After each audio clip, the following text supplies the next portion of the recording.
எல்லா புகழும் என் அப்பன் முருகனுக்கே. இன்றைக்கி நம்ம அம்மா வீட்டில் உள்ள மயிலிறகுலாம் எடுத்து சுத்தம் பண்ணலாம் அப்படின்ட்டு அந்த வேலையை பார்த்துக்கிட்டு இருக்கேன்.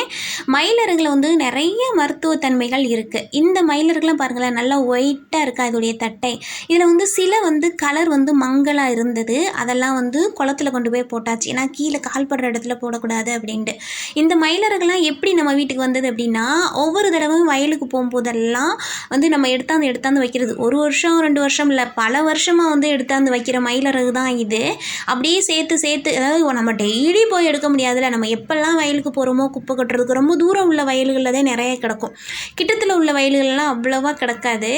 இப்போ நிறைய கிடைக்கல. முன்னாடியெல்லாம் நிறைய கிடக்கும். போய் எடுத்துகிட்டு நம்ம சேர்த்து வைக்கிறது. இதோடைய மருத்துவ குணம் அப்படின்னு பார்த்தீங்கன்னா, குழந்தைகளுக்கு மெயினாக இது ரொம்ப யூஸ் ஆகும். அது குழந்தைங்களுக்கு உள்நாக்கில் மருந்து கொடுக்குறாங்க பாருங்களேன். அதுக்கு இதோடைய தட்டையை தான் யூஸ் பண்ணுறாங்க. அப்புறம் அதோடைய தொட்டி ஏனே இருக்குது பாருங்கள், அதில் இதோடைய தட்டையை கட்டி வைப்பாங்க. அப்புறம் அவங்களுக்கு இடுப்பில் கட்டி விடுறது அப்படியெல்லாம். ஏன்னா ஏன் அப்படி பண்ணியிருக்காங்க அப்படின்னா, அது எல்லாமே ஒரு பாதுகாப்பு கவசம் தான். அப்போலேருந்தே அதை பண்ணிக்கிட்டு தான் இருக்கிறாங்க. இந்த மயிலிறகுல அவ்வளோ அழகு, ஒவ்வொன்றும் ஒவ்வொரு டிசைனில் இருந்தது. நம்மளெல்லாம் சின்ன பிள்ளையில் என்ன சொல்லுவாங்க அப்படின்னா, இதை புக்குக்குள்ளே வச்சா குட்டி போடும் அப்படின்னு சொல்லுவாங்க. நம்மளும் அதை நம்பி வைப்போம்.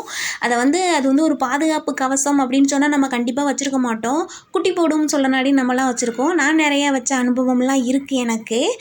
இந்த மயிலிறகு மீன் பிடிக்குது. இப்போ கிராமத்தில் தூண்டில் போடுவாங்க தெரியுமா, அதுக்கு இந்த தட்டையதே யூஸ் பண்ணுவாங்க. இந்த தட்டையை கட்டி தான் அதுக்கு அப்புறம் அது என்னது கயிறா, அது என்ன சொல்லுவாங்கன்னு தெரியல, அதை கட்டி மீன் பிடிப்பாங்க. இந்த தட்டை தண்ணிக்குள்ளே அமுங்குச்சுன்னு வச்சுக்கோங்களேன், மீன் கடிச்சிருச்சு, அந்த முள்ளில் மீன் கடிச்சிருச்சுன்னு அர்த்தம். உடனே நம்ம தூக்குனோம்னா மீனை பிடிச்சிடலாம். இந்த தட்டை அதுக்கு கூடயும் யூஸ் ஆகும். நிறைய விஷயங்களுக்கு இருக்குது. அதாவது அந்த காலத்தில் மயிலிறகுல தான் எழுதியிருக்காங்க.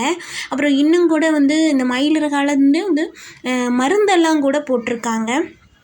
கடவுளுக்கே இதை வச்சு தான் நிறைய பார்த்திங்கன்னா, நிறைய 2 சைடும் விசிறி விடுறது. இன்னுமே சில கோயில்கள் இன்னமும் இல்லை, அது ஆதி காலத்துலேருந்தே இருக்குதான். எல்லா பூஜையும் நடக்கும்போது 2 கையாலையும் பிடிச்சி விசிறி விடுவாங்க. நீங்கள் பார்த்துருக்கீங்களா? இந்துக்கள் மட்டும் பயன்படுத்துறது இல்லை, முஸ்லீம்ஸும் இதை அதிகமாக பயன்படுத்துகிறாங்க. இதை வச்சு 4 அடி அடித்தோம்னா நம்மளை பிடிச்ச பீடையெல்லாம் ஓடிரும் அப்படின்னு கூட சொல்கிறாங்க. அவ்வளோ சக்தி வாய்ந்த மயிலிறகு தான் இது. இதை நம்ம வீட்டில் வச்சோம்னா கண் திஷ்டி எல்லாம் போகும் அப்படின்னு சொல்கிறாங்க.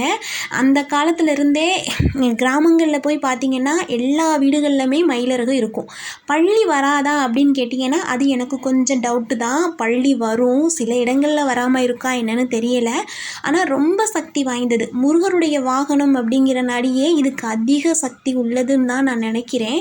அவர் எந்த அளவுக்கு அழகோ அதே அளவுக்கு முருகனுடைய மயிலும் அழகு.